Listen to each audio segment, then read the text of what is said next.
আবারও সুন্দরবনে মধু সংগ্রহ করতে গিয়ে বাঘের আক্রমণে গুরুতর জখম হলেন কুলতলির মইপিট কোস্টাল থানার নগেনাবাদের বাসিন্দার সাদেক ঢালি। বছর 24 তরতাজা যুবক গত পরশুদিন 7 সহকর্মীদের সঙ্গে নিয়ে তারা বাতাকাটি নামক জঙ্গলে মধু সংগ্রহ করতে যায়। আজ বিকাল আনুমানিক 3:30 নাগাদ বাঘ তার উপরে ঝাঁপিয়ে পড়ে।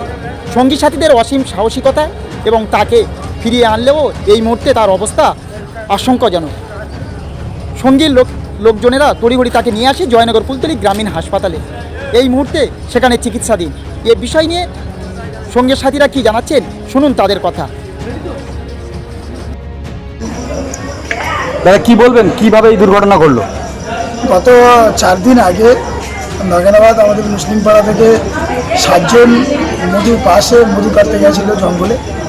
আজকে 3টের সময় ওরা যখন জঙ্গলে মধু কাটতে নেমেছিল ঠিক সেই সময় হঠাৎ করে বাঘ আক্রমণ করে সাদেক ঢালি পিতা ইসলাম ঢালি ওকে আক্রমণ করে। আমরা ঘাটে আনার পরে প্রশাসনের সহযোগিতায় আমরা জামতলা রুরাল হাসপাতালে নিয়ে এসেছি, এখন চিকিৎসা হচ্ছে। কারা ছাড়ালো? ওর সঙ্গে যারা ছিল তারাই ছাড়িয়েছে। কবে গিয়েছিল? 4 দিন আগে। কোন জায়গায় গিয়েছিল? বাতা কাটার জঙ্গলে। বৈধ পাস ছিল? হ্যাঁ, পাশ ছিল।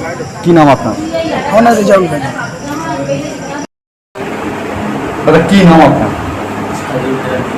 কবে বেরিয়েছিলেন মধু ভাঙতে? 3 দিন আগে। কোথায় এই ঘটনাটা ঘটলো? কি করছিলেন তখন? জঙ্গলে মধু হওয়ার জন্য আমরা ঘুরে ঘুরেছিলাম। তারপরে কি হয়েছে আমি আর বলতে পারছি না। মোটামুটি আক্রমণ করছে। যখন জ্ঞান ফিরলেন তখন কি দেখলেন?